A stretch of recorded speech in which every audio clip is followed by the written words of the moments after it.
सारा प्रणाम, मैं हूँ चांदनी। भविष्यवाणियाँ भविष्य में छिपा वो सच है जो अपने होने का सबूत बहुत पहले ही दे देती है। इसे समझने और जानने की उत्सुकता तो हम सबको होती है, लेकिन ये हम सबके बस की बात भी नहीं। इसीलिए हम लाए हैं सटीक भविष्यवाणियों का कार्यक्रम महाज्योतिष, जहाँ विश्वविख्यात भविष्यवक्ता पंडित राजकुमार शर्मा की भविष्यवाणियां लगभग सटीक साबित होती रहती हैं। तो अगले आधे घंटे में आज फिर होगा खुलासा राजनीति, अर्थनीति, खेल और बाजार के उतार चढ़ाव और सेंसेक्स से जुड़ी कुछ अहम जानकारियों का। तो आइए शुरू करते हैं महाज्योतिष।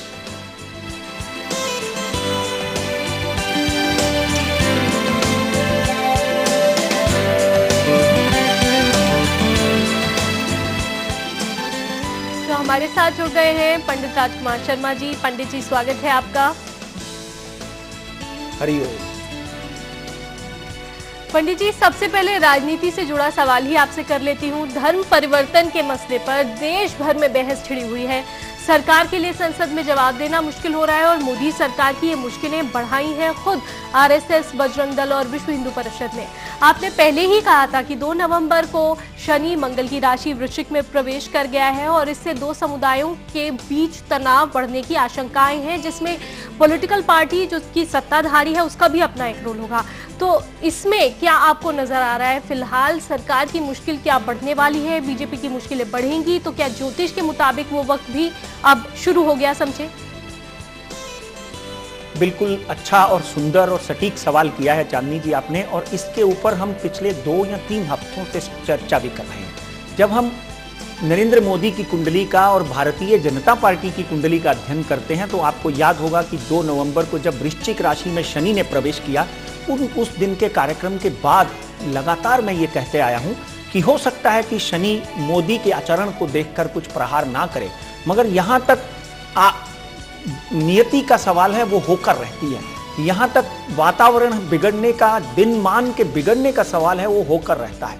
अब हम बात करते हैं कि वृश्चिक राशि में जब भी शनि गया है तब ऐसे कुछ वातावरण बने हैं जिससे आम आदमी को कष्ट हुआ है, अनिष्टकारी माहौल बना है। आज के दिन अगर हम जिस मुद्दे की चर्चा आप कर रहे हैं उस मुद्दे को लेकर चलते हैं कि मुसलमानों का हिंदू धर्म में परिवर्तन, घर वापसी परिवर्तन दिखाया जा रहा है, तो इसमें डेफिनेटली ग्रह दशा का एक अपना निर्माण है। आपने पहले 2-3 हफ्ते पहले मुझे पूछा था कि ये अनिष्टकारी योग क्या कर सकता है, तो ये जो मंगल की राशि में शनि का प्रवेश, ये अनिष्टकारी योग जो है डेफिनेटली कहीं ना कहीं सांप्रदायिक दंगों को बढ़ावा दे सकता है। और वृश्चिक राशि क्योंकि नरेंद्र मोदी की है और साथ में भारतीय जनता पार्टी की है, जिसके कारण उनके नायक जैसे नरेंद्र मोदी भारतीय जनता पार्टी के नायक हैं और भारतीय जनता पार्टी एक संगठन, इन दोनों के ऊपर कहीं ना कहीं विरोधी जो हैं वो सख्त होंगे। और एक बात और बहुत इंपॉर्टेंट है, जो लोग धार्मिक गुरु हैं, जो लोग धर्म के अपने आप को ठेकेदार बोलते हैं, वो लोग अपना सिर निकालकर हिंदू मुस्लिम या माइनॉरिटीज या मेजोरिटीज को आपस में भिड़ाएंगे और डेफिनेटली कहीं ना कहीं मस्जिद मंदिर के दंगे जो हैं वो अगले 1 साल के अंदर अंदर बढ़ते हुए दिखाई देते हैं। बेटा एक बात ध्यान से सुन लीजिए कि कहीं ना कहीं, चाहे वो साक्षी महाराज हो, चाहे वो आदित्यनाथ योगी हो, चाहे वो मुसलमानों में अकबर ओवैसी हो, ये लोग धर्म को लड़ाकर अपनी राजनीति सेकना चाहते हैं। मैं आपके माध्यम से, इस प्लेटफॉर्म के माध्यम से, इन 9 ग्रहों के माध्यम से ये भविष्यवाणी कर रहा हूं कि कहीं ना कहीं विश्व हिंदू परिषद हो, कृति या उसको ध्यान में रखकर आगे चलना चाहिए, ना ही हिंदू धर्म के लोगों को, चाहे वो बजरंग दल हो, चाहे वो आरएसएस के लोग हों, चाहे वो विश्व हिंदू परिषद के लोग हों। कहीं ना कहीं अगर आम आदमी दुखी होता है तो डेफिनेटली पार्टी का भी नुकसान होता है। इसमें नरेंद्र मोदी, उनकी अस्मिता के ऊपर भी दाग लग सकता है। इसमें भारतीय जनता पार्टी की बात करें तो भारतीय जनता पार्टी के ऊपर भी इसका बहुत ही बुरा प्रभाव पड़ सकता है।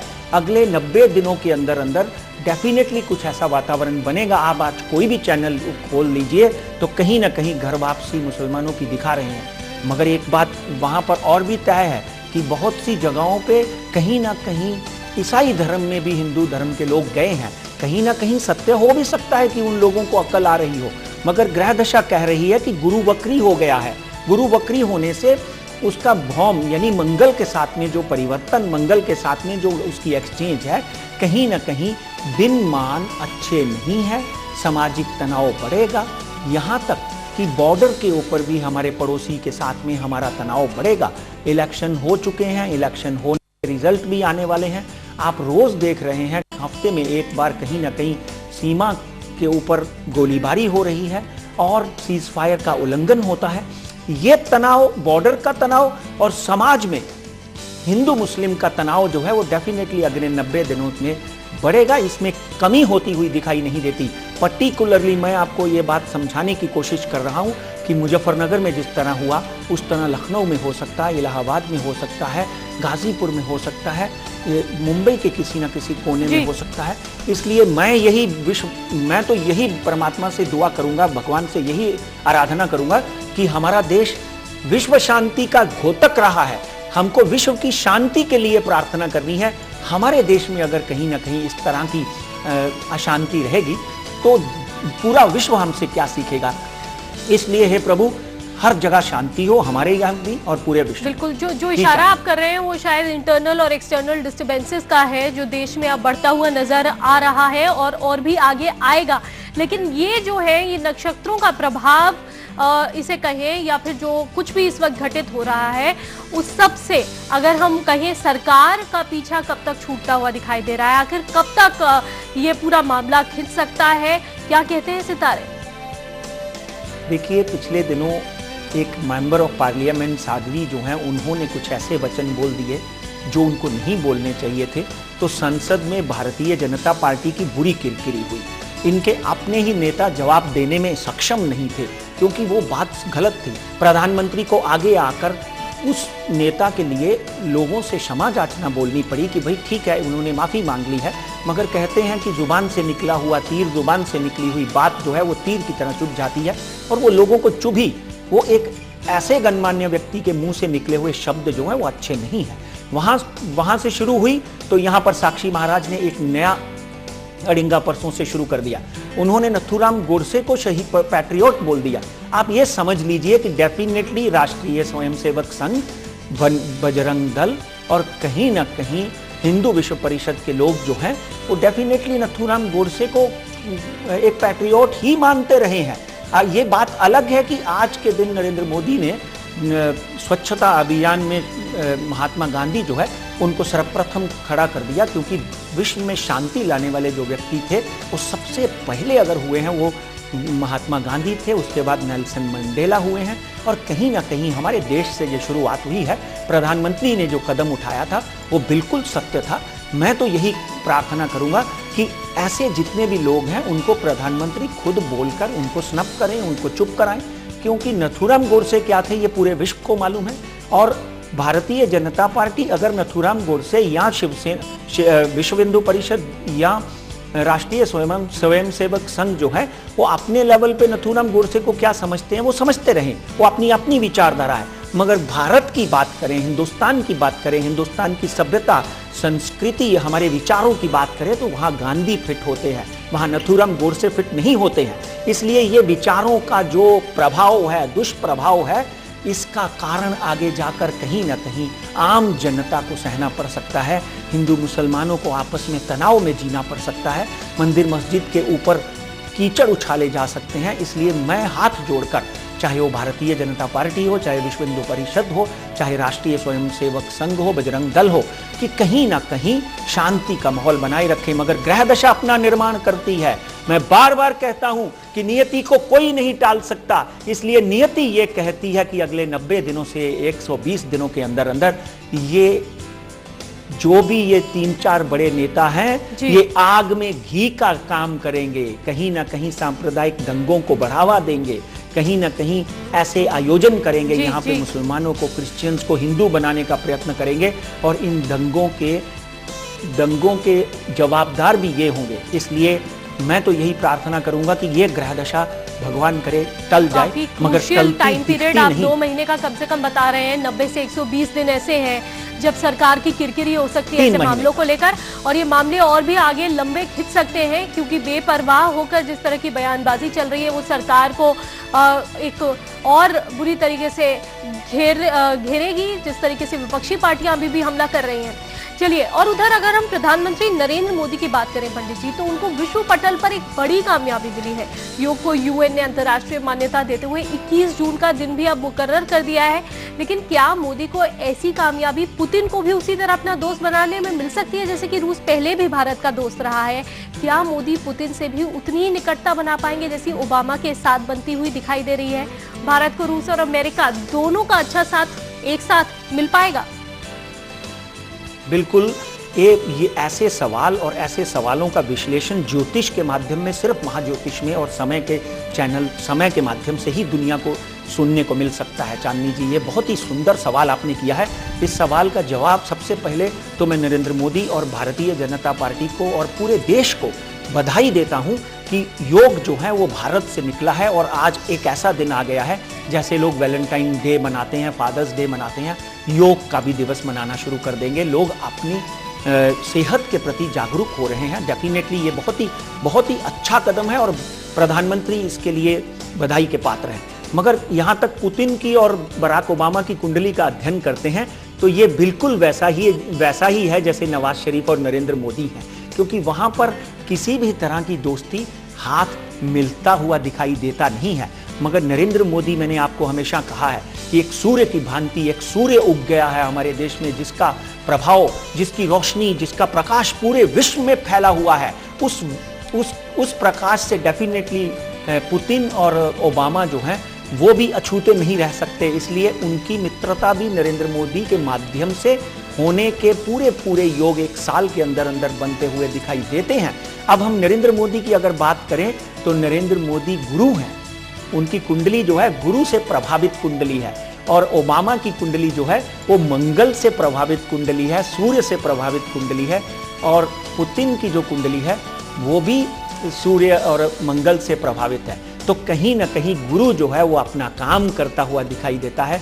वो नरेंद्र मोदी के माध्यम से डेफिनेटली इन दोनों देशों में एक ऐसी प्रक्रिया शुरुआत करवा सकते हैं जो कि इनमें मित्रता जैसा वातावरण बन सकता है।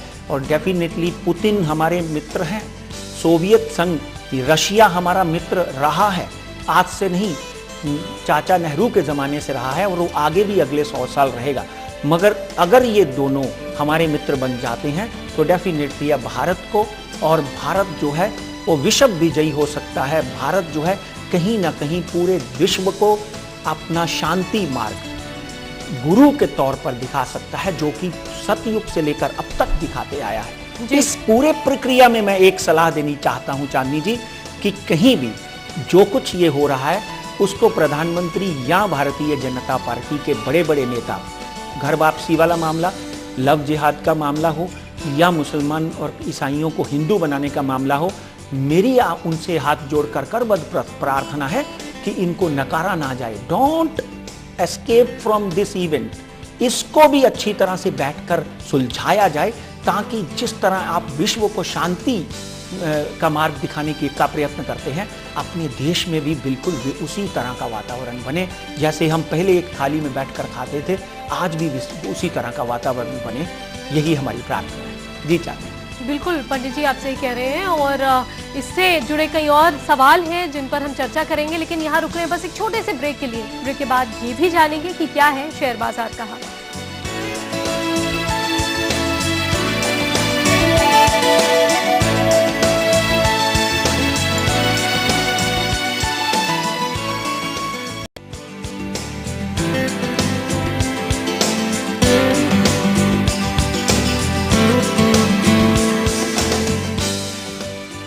के बाद आपका स्वागत है। आप देख रहे हैं महाज्योतिष। पंडित राजकुमार शर्मा जी हमारे साथ जुड़े हुए हैं। पंडित जी से हमने राजनीति से जुड़े सवाल किए, पंडित जी से हमने ये भी जाना कि हमारे देश की इंटरनेशनल पॉलिसी क्या रंग लेकर आने वाली है। चलिए अब कुछ खेल के मैदान से जुड़ी कुछ सवाल हम कर लेते हैं आपसे पंडित जी। इन दिनों क्रिकेट पर कोर्ट भी सख्त है, बीसीसीआई का चुनाव टल गया है और आईपीएल के भविष्य पर भी सवाल उठने लगे हैं। क्या आपको लगता है कि ललित मोदी आईपीएल में वापसी कर सकते हैं? ललित मोदी के सितारे क्या कह रहे हैं? आपने एक्चुअली में समय के माध्यम से, समय के दर्शकों के माध्यम से मुझे हजारों ईमेल और एसएमएस आए, क्योंकि श्रीनिवासन की प्रेडिक्शन हमने की थी और उसके साथ में आईपीएल के बारे में भी बोला था। मगर आज हम ग्रह गोचर देखते हैं, मंगल शनि की राशि में मकर राशि में प्रवेश कर चुका है और मंगल स्पोर्ट्स के साथ में संबंध रखता है। बेटा एक बात तय है कि आईपीएल जो है वो 2017 से पहले स्क्रैप हो जाएगा और ललित मोदी जो हैं वो 2017 के बाद इस देश में आ सकते हैं। उनकी कुंडली पहले भी मैंने अपने ही चैनल के माध्यम से ये प्रेडिक्ट किया था कि ललित मोदी को ये देश छोड़ना पड़ेगा और उन्हीं दिनों उनको देश छोड़ना पड़ा। कहीं ना कहीं वो बहुत से झंझटों में पड़ते हुए दिखाई दे रहे थे, वो बाहर चले गए। मगर आज हम ललित मोदी की कुंडली का जब हम अध्ययन करते हैं तो डेफिनेटली एक बात तय है कि फरवरी 2018 से पहले ललित मोदी कुछ इंटेरोगेशन के बाद, कुछ समस्याओं के बाद इस देश में आते हुए दिखाई देते हैं। मगर आईपीएल तब नहीं होगा, क्रिकेट का कोई एक नई एसोसिएशन वो आकर बनाएंगे, क्योंकि वो अगर देखा जाए तो आईपीएल के भीष्म पितामह थे। He was a father of IPL but he left. Since he left, जब से उन्होंने आईपीएल छोड़ा है तब से आईपीएल नीचे की तरफ गिरता हुआ दिखाई देता है। मगर यहाँ पर मैं 3 प्रेडिक्शन करनी जरूरी समझता हूँ। श्रीनिवासन साहब की कुंडली का अध्ययन करते हुए देखते हैं तो वो डेफिनेटली आगे और मुसीबतों में आते हुए दिखाई देते हैं।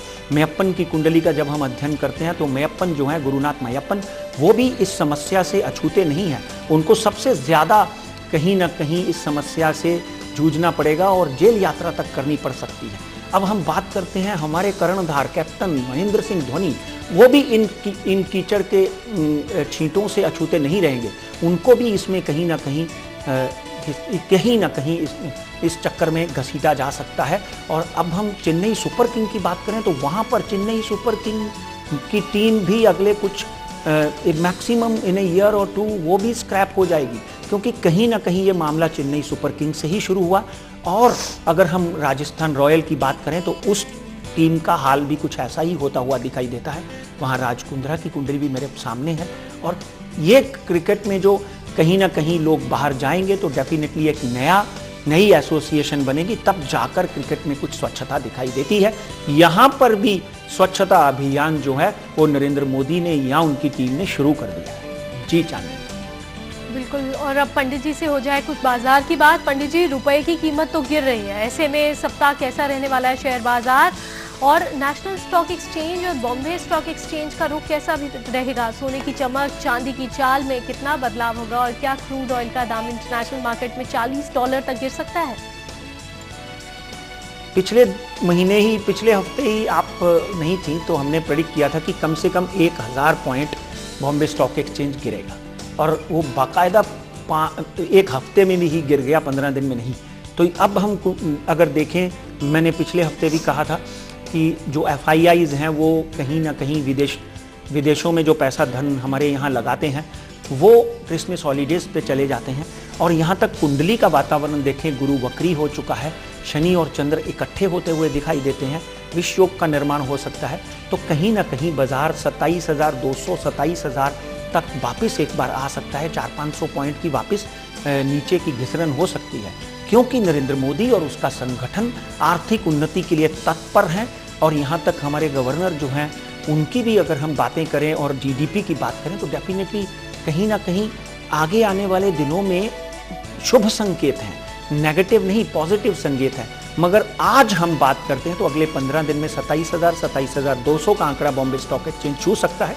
ऊपर का आंकड़ा आज भी 28,200 के करीब है, मगर by the end of this year मुझे नहीं दिखता ये 29,000 या 28,000 पार करेगा, जैसे बहुत से चैनलों में बहुत से एनालिस्ट बोलते जा रहे हैं।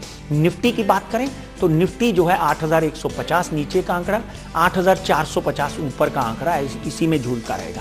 सोने ने एक लंबी उछाल मारी, वो हमने पिछले बार बोला था, 1,000 रुपया सोना बढ़ा भारत में। और अब आगे आने वाले दिनों में 27,600 के करीब सोना वापस ऊपर की स्तर में छू सकता है और नीचे 26,800। चांदी की बात करें, चांदी में हमेशा बोलते आया हूं, I am bullish on silver, please keep invested in silver.